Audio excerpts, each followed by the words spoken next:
Hello, ഇന്ന് നമ്മൾ തായ്ലാൻഡുകാർക്ക് പ്രധാനമായിട്ടൊരു ഡിഷാണ് നമ്മൾ തയ്യാറാക്കാൻ പോകുന്നത് കേട്ടോ.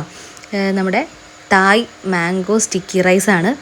ഇത് ഞാൻ കേട്ടിട്ടുള്ളത് നമ്മുടെ അഹാന കൃഷ്ണയുടെ വ്ളോഗ് ചാനലിൽ കൂടിയാണ്. ഇത് തായ്ലാൻഡിൽ പോയപ്പോൾ കഴിച്ചിട്ടുള്ള ഒരു എക്സ്പീരിയൻസ് ഷെയർ ചെയ്ത് അങ്ങനെയാണ് ഇത് ഫേമസ് ആയെന്നാണ് എനിക്ക് തോന്നുന്നത് കേട്ടോ. കാരണം ആൾ പറഞ്ഞതിന് ശേഷമാണ് ഇത് കൂടുതലായിട്ടും എല്ലാവരിലും എത്തിയത്.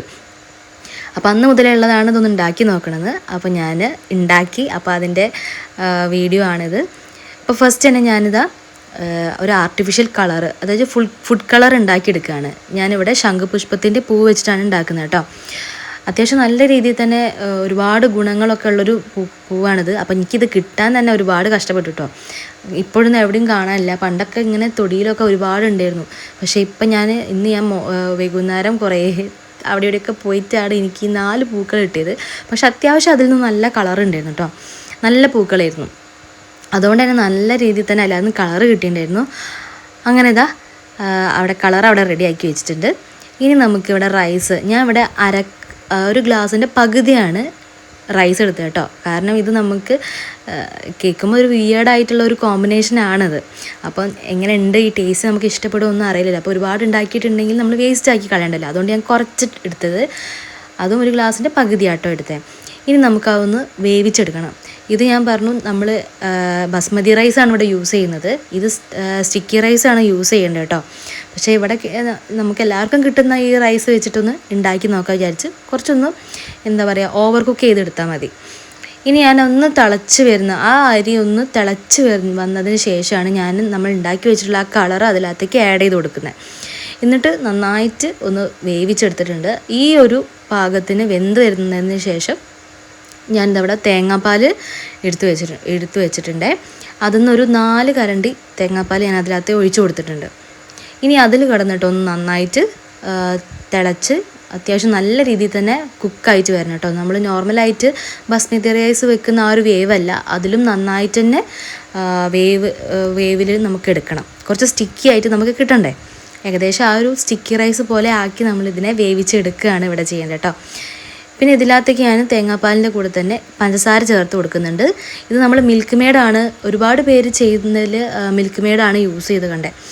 ഞാൻ പഞ്ചസാരയാണ് ഇട്ടത്. അപ്പം ടേസ്റ്റിന് ചിലപ്പം ഡിഫറൻസ് കാണും. മിൽക്ക് മെയ്ഡ് ആകുമ്പോൾ കുറച്ചുകൂടി ടേസ്റ്റ് ഉണ്ടാവും. കിട്ടുന്നവർ അത് യൂസ് ചെയ്യാം കേട്ടോ. അപ്പോൾ അതവിടെ തിളയ്ക്കട്ടെ. ഇനി നമുക്ക് ബാക്കി ബാലൻസ് വന്നിട്ടുള്ള ഈ ഒരു തേങ്ങാപ്പാലിലേക്ക് കുറച്ച് പഞ്ചസാര, നമ്മൾ മധുരത്തിന് ആവശ്യമായിട്ടുള്ള പഞ്ചസാരയും അതുപോലെ തന്നെ ഒരു 2 ടേബിൾ സ്പൂണ് കോൺഫ്ലോറുമാണ് ചേർത്ത് കൊടുക്കുന്നത്. നന്നായിട്ട് അത് കട്ടകളൊന്നും ഇല്ലാതെ ഇതുപോലെ ഇളക്കി എടുക്കുക.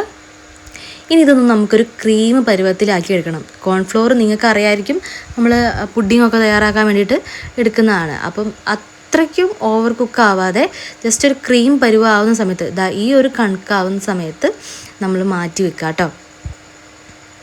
അപ്പം നമുക്ക് ഈ ഒരു അതിൻ്റെ മുകളിൽ ഒഴിക്കാനുള്ള ക്രീം അവിടെ റെഡി ആയിട്ടുണ്ട്.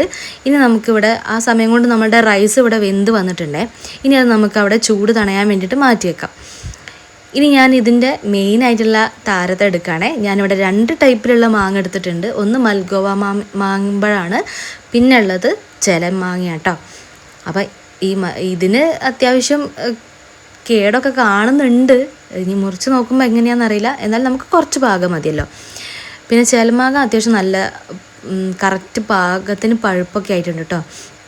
അപ്പം ഞാൻ എന്ത് ചെയ്യണേ, അതൊന്ന് സെറ്റ് ചെയ്യാൻ പോവാം കേട്ടോ. എല്ലാവരും വീഡിയോസിൽ ഇതുപോലെ സ്ലൈസ് ചെയ്യല്ല, ഇതുപോലെ ഒന്ന് കത്തി കൊണ്ട് വരഞ്ഞു കൊടുത്തിട്ട് ഒരു നല്ല ഭംഗിയിലൊക്കെ ഡെക്കറേറ്റ് ചെയ്ത് വെക്കുന്ന വീഡിയോ കണ്ടിട്ട് ചെയ്ത് നോക്കി കേട്ടോ. പക്ഷേ എനിക്ക് നടന്നില്ല. ഞാൻ അത് 2ാമത്തെ പ്രാവശ്യമാണ് ചെയ്യുന്നത്. പക്ഷേ 2 പ്രാവശ്യം ഇതേ അവസ്ഥയായിരുന്നു. അതിൻ്റെ ടെക്നിക്ക് എന്താണെന്ന് മനസ്സിലാവുന്നില്ല. ഞാൻ കുറേ നോക്കി, എല്ലാം ആ ഒരു ഭംഗിയിൽ വെക്കാൻ വേണ്ടിയിട്ട്, അത് ഡെക്കറേറ്റ് ചെയ്യാൻ വേണ്ടിയിട്ടാണ് മെയിനായിട്ട് ചെയ്ത് നോക്കിയത്. പക്ഷെ അത് ഫ്ലോപ്പായിപ്പോയി. പിന്നെ വേറൊരു ടൈപ്പ് ഞാൻ കണ്ടിട്ടുണ്ടായിരുന്നു കേട്ടോ, റോസ് പെറ്റൽ പോലെ ആക്കിയെടുക്കുന്നത്. അപ്പം അത് ചെയ്ത് നോക്കാനുള്ളൊരു ശ്രമമാണ് നിങ്ങൾ ഈ കാണുന്നത്. നമ്മൾ ഈ വീഡിയോസ് കാണുന്ന സമയത്ത് എന്തൊരു എളുപ്പമാണിത്, ഇത്രയേ ഉള്ളൂ എന്നൊക്കെ തോന്നും. പക്ഷേ അത് ചെയ്ത് നോക്കുമ്പോഴാണ് അതിൻ്റെ ബുദ്ധിമുട്ടുള്ളത് കേട്ടോ. നല്ല പാടുണ്ടായിരുന്നു. പിന്നെ എനിക്കിതിൽ തോന്നുന്നത് ഞാൻ കുറച്ചും കൂടി തിന്നായിട്ടാണ് മുറിച്ചിരുന്നതെങ്കിൽ കുറച്ചും കൂടി എനിക്ക് ആ ലീഫൊക്കെ ഒന്ന് കറക്റ്റായിട്ട് വെക്കാൻ പറ്റുമായിരുന്നു കേട്ടോ. ഇത് ഞാൻ കുറച്ച് കട്ടിയിലായിപ്പോയി അരിഞ്ഞത്. അതുകൊണ്ട് തന്നെ അത് നമ്മളിങ്ങനെ വളച്ച് വെക്കുന്ന സമയത്ത് അത് റെഡിക്ക് നിൽക്കുന്നുണ്ടായിരുന്നില്ല. അപ്പോൾ ചെയ്ത് നോക്കുന്നുണ്ടെങ്കിൽ നന്നായിട്ട് തിന്നായിട്ട് കട്ട് ചെയ്തെടുക്കുകയാണെങ്കിൽ കുറച്ചും കൂടി ഒന്ന് സെറ്റായി കിട്ടിയിരുന്നു കേട്ടോ. ഒരു വിധത്തിലൊക്കെ ഞാൻ അങ്ങനെ ഒപ്പിച്ച് വെച്ചു. ഇനിയിപ്പോൾ ഇത് അതിൻ്റെ മുകളിലേക്ക് എടുത്ത് വെക്കേണ്ടതാണ് ഇനി അടുത്ത ടാസ്ക്. അപ്പോൾ എങ്ങനെയാന്ന് നോക്കാം. പിന്നെ അത് കഴിഞ്ഞ് നമ്മുടെ ചോറൊക്കെ ഇവിടെ റെഡി ആയിട്ടുണ്ട് കേട്ടോ. റൈസ് ഇവിടെ റെഡി ആയിട്ടുണ്ട്. ഇനി നമുക്കതൊന്ന് റെഡിയാക്കി പ്ലേറ്റിലേക്ക് മാറ്റണം. ഞാൻ ഇവിടെ ചെറിയൊരു പാത്രമാട്ടോ എടുത്തത്. അതിലേക്ക് ഈ റൈസ് നന്നായിട്ട് ഫില്ല് ചെയ്ത് കൊടുത്തിട്ട് നമ്മൾ ഈ ഒരു പ്ലേറ്റിലാണ് സെറ്റ് ചെയ്യാൻ പോകുന്നത്.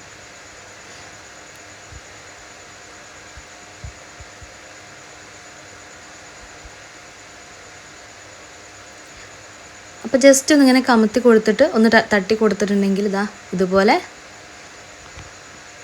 കിട്ടും കേട്ടോ. കുറച്ചും കൂടി സ്റ്റിക്കിയൊക്കെ ആയിരുന്നെങ്കിൽ നല്ല ഷേപ്പിലൊക്കെ കിട്ടിയായിരുന്നു കേട്ടോ. അത് ചില സ്ഥലത്തൊക്കെ കൂടിയും കുറഞ്ഞൊക്കെ ഉണ്ട്. പിന്നെ അവിടെ നിന്ന് എടുത്തിട്ട് നേരെ ഈ പ്ലേറ്റിലേക്ക് വെച്ചപ്പോഴുള്ള എൻ്റെ ഫ്ലവറിൻ്റെ അവസ്ഥ കണ്ടോ. അപ്പോൾ ഇങ്ങനെയാണ് ഉണ്ടായത്. പിന്നെ ഞാൻ അത് ഒഴിവാക്കി അടുത്ത ഭാഗം നോക്കിയിട്ട് ഓരോന്ന് വെച്ച് നോക്കാം. അപ്പോൾ ഇങ്ങനെയാണ് കിട്ടിയത്. അവസാനം ഞാൻ എൻ്റെ കയ്യിൽ വെച്ച് ഏകദേശം ഒരു ഷേപ്പാക്കിയിട്ട് ആ ഒരു റൈസിൻ്റെ മുകളിലേക്ക് ഒന്ന് സ്റ്റിക്ക് ചെയ്ത് കൊടുക്കാൻ നോക്കി. അതാകുമ്പോൾ അവിടെ ഉറപ്പിച്ച് വെച്ചിട്ടുണ്ടെങ്കിൽ അതിൽ കുഴിഞ്ഞ് നിന്നോളല്ലോ. അങ്ങനെ വെച്ച് നോക്കിയപ്പം ഏകദേശം രൂപം കിട്ടിയതുകൊണ്ട് അങ്ങനെ ഇരിക്കട്ടെ എന്ന് വിചാരിച്ചു. ഇതൊക്കെ നമ്മൾ വീഡിയോയിൽ കാണുമ്പോൾ എന്തൊരു എളുപ്പമാണെന്ന് തോന്നും കേട്ടോ. പക്ഷേ ചെയ്ത് നോക്കുമ്പോഴാണ് അവരുടെയൊക്കെ ടാലൻറ്റ് ഭയങ്കര തന്നെയൊന്ന് മനസ്സിലാവുക. അത്യാവശ്യം നല്ല കണ്ട വീഡിയോസിലൊക്കെ അത്യാവശ്യം നല്ല രസമുണ്ടായിരുന്നു കാണാൻ, എല്ലാവരും ഡെക്കറേറ്റ് ചെയ്ത് കേട്ടോ. പക്ഷേ എനിക്ക് ഈ മാങ്ങ വെച്ചിട്ട് ഒന്നും റെഡിയായി കിട്ടുന്നില്ല. നമ്മൾ വിചാരിക്കുന്ന സ്ഥലത്തേക്കല്ല വരിക. പിന്നെ ഞാൻ അവിടെ കുറച്ച് സ്ലൈസസ് സൈഡിലും കൊടുത്തു. പിന്നെ ഞാൻ നേരത്തെ 2 മാങ്ങ ഉണ്ടെന്ന് പറഞ്ഞില്ലേ, അതിൽ കുറച്ച് മൽഗോവ കുറച്ചൊരു കേടായിരുന്നു കേട്ടോ. അതിൽ നല്ല പീസ് നോക്കിയിട്ട് ഞാൻ മുറിച്ചിട്ട് അതും വെച്ചിട്ടുണ്ട്. ഇതിൽ ഈ 2 മാങ്ങയും തമ്മിൽ ടേസ്റ്റിൽ ഭയങ്കര വ്യത്യാസമാണേ. അപ്പോൾ 2 ടേസ്റ്റിലും നോക്കാമെന്ന് വിചാരിച്ചിട്ട് പിന്നെ അതിൻ്റെ മുകളിൽ കൂടെ ഞാൻ ജസ്റ്റ് ഒന്ന് ഡെക്കറേഷന് വേണ്ടിയിട്ട് എള്ള് ഇട്ട് കൊടുത്തിട്ടുണ്ടേ. അപ്പോൾ ഫൈനൽ ലുക്ക് ഇതാണ്. ഇനി ഞാൻ കഴിച്ചിട്ടുള്ള എൻ്റെ ഒരു അഭിപ്രായം പറയാം. ഇത് എല്ലാവർക്കും അങ്ങനെ ഇഷ്ടപ്പെട്ടോളണം എന്നില്ല. പിന്നെ ഇത് ഞാൻ വീട്ടിൽ ഇതിൻ്റെ ടേസ്റ്റ് ഒട്ടും അറിയാണ്ട് പുറമേ നിന്ന് കഴിക്കാതെ ഞാനായിട്ട് ഇപ്പം യൂട്യൂബ് വീഡിയോസ് തന്നെ കണ്ടിട്ട് ഉണ്ടാക്കിയതാണ്. അപ്പം ഞാൻ ഉണ്ടാക്കിയതിന് മിസ്റ്റേക്ക് ആണോ എന്നറിയില്ല. എനിക്ക് അത്രയ്ക്ക് ആ ഹൈപ്പിനനുസരിച്ചുള്ള ഒരു ടേസ്റ്റ് കിട്ടിയില്ല കേട്ടോ. അപ്പം ആരെങ്കിലും ട്രൈ ചെയ്തിട്ടുണ്ടെങ്കിൽ കമൻസ് ആയിട്ട് ഒന്ന് പറയണേ. അതുപോലെ തന്നെ വീഡിയോ ഇഷ്ടപ്പെട്ടിട്ടുണ്ടെങ്കിൽ ചാനലും സബ്സ്ക്രൈബ് ചെയ്ത് സപ്പോർട്ട് ചെയ്യാൻ മറക്കല്ലേ. അപ്പോൾ അടുത്ത വീഡിയോ ആയിട്ട് ഞാൻ വേഗം വരുന്നതായിരിക്കും. Thanks for watching. ബൈ.